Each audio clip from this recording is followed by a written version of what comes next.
What's up, everybody? It's your boy Jalen, and welcome back to the Locker Room Podcast. In the last episode, we talked about the adjustment from sports life to regular work life. We talked about how different the pace feels, how normal life can seem underwhelming compared to the energy and flow that sports provide, and how hard it can be to find meaning when progress and recognition are not always expressed the same way.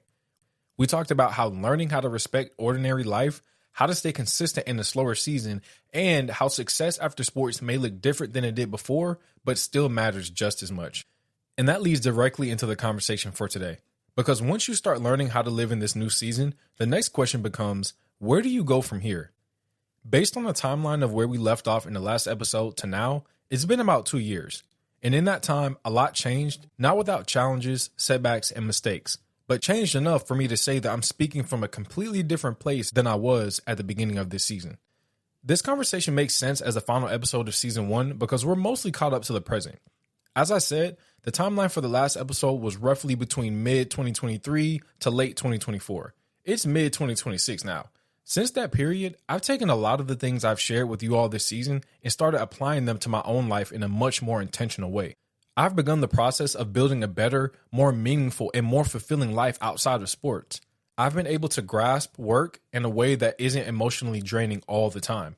And when I look back at everything we talked about this season, I think the biggest thread connecting all of it was this question. What happens when you lose the structure you gave your life to and then have to rebuild something new yourself? What happens when your identity gets shaken, when your purpose feels unclear? When the path to becoming a better version of yourself is buried underneath disappointment, regret, and confusion. And then you're forced to ask a deeper question. Who am I really? I've learned a lot about myself during this season and having these conversations out loud. I've learned that a lot of the things I wish I had done before my athletic career ended, I've started taking more seriously since it's been over. I've learned that I'm more resilient now because I went through that season. I've healed more. I've gained more understanding. I've become more aware of where I still need to grow. And I see my flaws a lot more clearly now, which also means I understand it's going to take even more work and even more intentionality for me to consistently become better in these areas. All that being said, I'm on the brighter side of the transition now. Because I've learned how to respect ordinary life more, stay consistent with a few important things every day, and keep building from there. But there's still a lot more to talk about. And I can't talk about it all by myself. I need help. I need to hear other voices and other perspectives. But I want this season to close in a way that feels honest and forward-looking. So by the end of this episode, I want you to feel challenged to be better. I want you to feel connected to this story. I want you to feel empowered to change your life. And most importantly, I want you to feel hopeful. Because even though there are seasons of darkness, there really is light at the end of the tunnel. I think one of the most overlooked parts of this whole transition is just how important support and community really are while you're going through it. Because athletes are exposed to a lot at once, and they deal with a lot more than the average person realizes. We talk a lot about toughness and resilience in sports, but we don't always talk enough about how much of that resilience is a byproduct of the people around you. So when sports end, you lose the support system that helped you carry everything that came with the game. And once you leave that environment, it's not too often you meet people you can lean on or who understand the grind and the value of sacrifice. Losing that support makes the transition feel even heavier, which is why rebuilding some sense of community is one of the most important parts of moving forward well. There was a meta-analysis done by a few researchers, and they wrote, athletes are concurrently exposed to a constellation of stressors in their pursuit of competitive excellence, including excessive training demands, dense competition schedules, intense media scrutiny, and the psychological burden of injury-related career uncertainty. The study goes on to say that these pressures have been consistently linked to elevated levels of depression and anxiety, threatening both performance and overall well-being. Then they go on to address what we'll cover in this episode. Social support plays a particularly vital role in preserving mental health, and it usually comes from the people closest to them, family members, friends, coaches, and teammates. That support helps reduce the psychological impact of stress. It helps with emotional regulation. It helps the athlete cope better. That's important for this episode and for transitioning into this next season because a lot of former athletes are dealing with the mental and emotional effects of losing the people and the environment and the support to get through life's challenges. Sometimes hearing someone else put words to your experience is support. Sometimes knowing you're not the only one is support. Sometimes hearing another athlete say, I struggle with that too. Is the thing that keeps somebody from feeling like they're losing their mind. And that leads directly into what I want season 2 to be about. More stories, more voices, more visibility on what this transition looks like for different athletes in different situations at different levels. Not just so former athletes can vent and everyone else can listen, but so this space can become part of that support that we all need. A place where somebody hears a story, recognizes themselves in it, and realizes they are not alone. When I look back at everything we talked about in episodes 1 through 7, we talked about what happens to a person when the thing that shaped their life is no longer there. We talked about the ending of the athletic career as a whole. We talked about the emotions that come with it, especially when that ending feels abrupt or unfinished. We talked about the silence that shows up after, the disappointment that can come from feeling like your life didn't turn out the way you had hoped, and the confusion that follows when something that gave your life so much purpose is suddenly gone. But underneath all that, what this season was really about was learning how to identify what was happening to us. One of the hardest parts of life after sports is not just feeling the pain. It's feeling it and not knowing how to name it. And throughout this season, a few themes kept showing up over and over again. The importance of preparing yourself before sports ends, the importance of building a variety of skills, being in different environments, networking, understanding that life is bigger than sports, surrounding yourself with people who can steer you straight, help you reach your goals, and hold you accountable, being present in each season and each moment because you don't get them back, being grateful for where you are, and understanding that life is not a failure just because you didn't make it in sports, and that there's still a lot of life left to live. The most valuable thing this season did for me personally was help me gain closure in parts of my own story that I still haven't fully processed. I was able to finally talk at length about how I felt in the final moments of my collegiate career and sports life as a whole coming to an end. I was able to be honest about the regret I felt from not converting enough moments, not asking for help, not stepping outside of my comfort zone, and not diversifying my portfolio of skills to prepare myself better for life after sports. I was also able to expose the complete despair I felt during the season when I was transitioning from sports life to work life, feeling like a complete failure and that my life was meaningless. That's why these conversations matter, even for athletes who have been out of sports for years, because we all need an outlet to release our thoughts and emotions, especially about the things in our past that still hurt when we think about them. It's hard to move on from something you can't even clearly identify. These conversations bring light to those things. They allow athletes to be transparent about struggles they may have felt for years without ever really knowing how to or having the opportunity to flesh them out. Now that we've spent this season putting language to the struggle, we have to talk about what former athletes need to understand about themselves as they move forward. Because once you can finally identify what happened to you, what you felt, and why this transition hit as hard as it did, you're left with a choice. You can stay stuck or you can start building. The first thing I need former and current athletes to understand is that you are more than the sum of plays made and missed. You are more than a ranking, more than a stat line, more than a scholarship, even if you can't fully see it right now. I also need you to understand that you're capable of succeeding outside of sports, but you have to start now. You have to find something small and meaningful and start building on that. You have to ask for help. I want to challenge the belief that life outside of sports is meaningless. Life is full of beauty and joy. Yes, there are setbacks and grief and challenges that can make you question everything, but your life still has meaning whether you're playing sports or not. Life outside of sports is only meaningless if you make it so. Take your time to grieve, but while you're grieving, learn from your mistakes. Use your regret as fuel. Use it to push yourself toward the level you never made it to in sports, because in a lot of ways, it's still the same work. The location may be different, the title may be different, the job may be different, but the time, energy, and attention to detail are still the same. That is what separates people. I wish somebody had looked me in the eyes and told me earlier in my career that I was digging my own grave by not diversifying my skill set. I know you can lead a horse to water but can't make it drink. I still wish someone had been more firm about leading me to water earlier.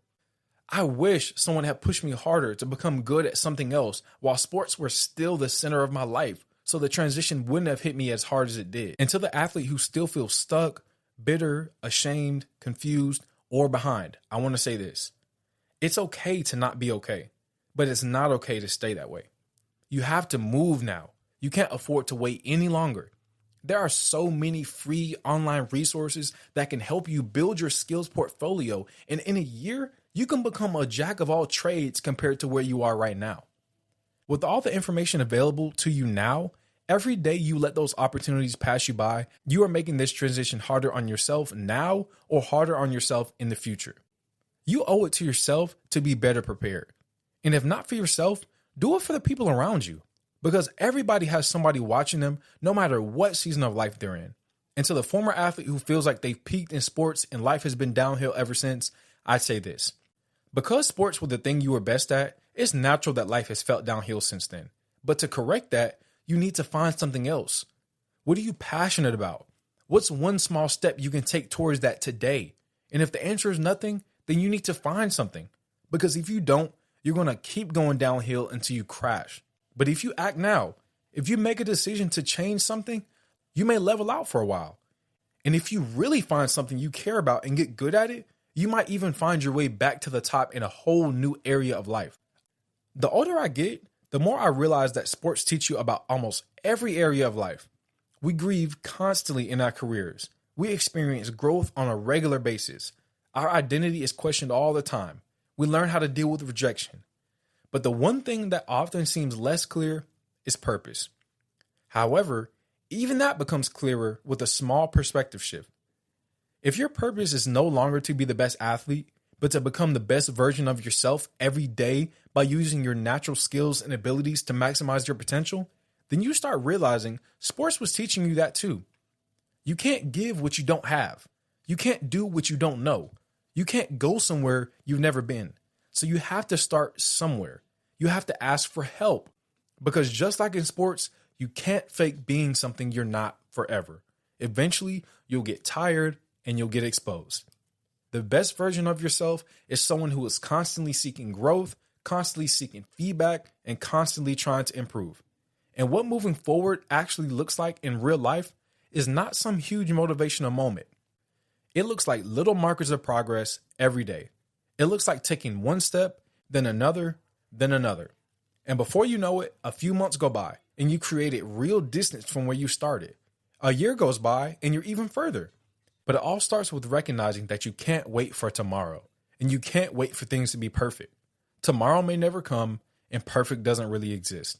So right now, in this season, is your best opportunity to start building a meaningful life, whether sports are involved or not. Because season 1 was about my journey of walking through this transition out of sports, I want the next chapter to include conversations with other athletes about their specific struggles, what their transition looked like, and how the lessons we've learned can be used to help the next generation of high school and college athletes, along with other former athletes trying to find their footing. And I think the biggest difference when looking backward and building forward comes down to your conversations and your mindset. It's okay to relive old memories. It's okay to reflect. It's okay to go back and think about the moments that shaped you. But it's not okay to be so stuck there that you stop creating new memories. That's where the danger is. That's why everything we've talked about this season matters. Because transition is a major task. And getting on the right side of it takes a lot of smaller shifts. I know I keep saying it over and over, but you have to get around the right people. You have to start learning the right skills based on your goals. You have to shift your mindset and realize that even though life may seem ordinary compared to the excitement of the sports world, there really is beauty in ordinary things. And on the other side of that transition, I truly believe former athletes can be incredibly successful at whatever they do if they take the time to heal and apply the things we've talked about. The lessons sports teach you still matter. The traits you built still matter. And those things can help give you a head start towards building a better future because you already understand something a lot of people never fully learn. Meaningful growth takes time. You also have to redefine what success means for you now. My definition of success has changed a lot since sports ended. Success used to be tied to performance, achievement, and what I could bring to the table in a competitive sense. Now, success looks like being the best person I can in every area I'm currently working in. And I want former athletes to stop thinking about success only in terms of winning or only in terms of what they produce. If you want to heal your mind, success has to be thought of in bigger, more objective terms. It has to be about creating a measurable impact on your life, your future, and the lives of people around you. That's the kind of life I'm trying to build now that sports is no longer the center of it. I'm trying to build a life where the work I do feels meaningful and has a tangible impact on the world around me. I'm trying to build a life where I can be around my wife and kids more while still providing for them well. I'm trying to build a life where I can enjoy the sports I still love without feeling like a failure when things go wrong or don't turn out the way I hoped. And I think when a former athlete really takes everything sports taught them and uses it to build a meaningful life, the result brings peace. It creates a life full of contentment and meaning. It provides balance and stability. It allows that person to remember the past in a healthy way while still looking forward to what the future holds. That's what I want season 2 to represent. Season 1 was about telling my story backed by research to talk about the struggles I had and the things that would have helped me. I want season 2 to represent the reality that athletes all over are going through these same struggles in different ways at different levels for different reasons. Go back and listen to what we talked about this season. Then find one thing and start applying it today. Go get a skill, join a community, start a workout plan, find value in something and grab hold of it. And don't let it go until you have what you need. If there's one thing I want former athletes to leave season 1 understanding, it's that life after sports is not just about getting over the ending. It's about learning how to rebuild when the thing that shaped your life is no longer there. We talked about all kinds of things, from the silence following the ending, the identity shift, the grief, the lack of preparation, the struggle to become self-driven, and the adjustment into work life. I also want former athletes to understand that just because sports ended, that does not mean their life peaked there. It may feel like that for a while, and that the best part of your story is behind you, but that doesn't have to be true.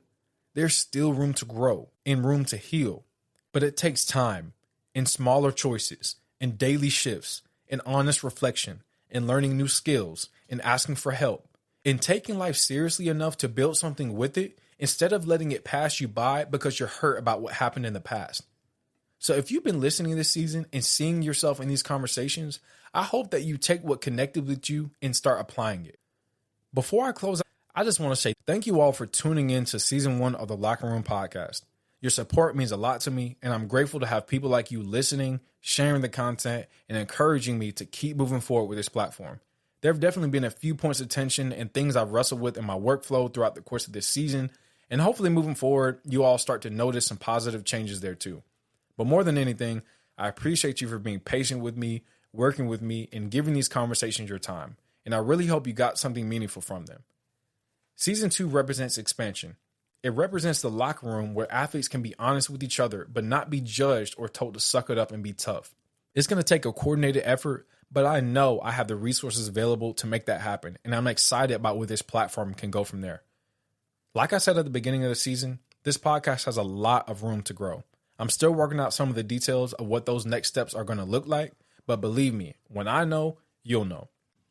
This season was great, and I want to keep pushing the conversation forward. And I know I'd be doing myself and you as a listener a disservice if I didn't give you access to every resource and perspective I have available to give. So before we go, I want to leave you with this challenge. How much progress can you make towards your better future in the next month? If you started today, where could you be in 12 weeks? Where could you be by the end of the year?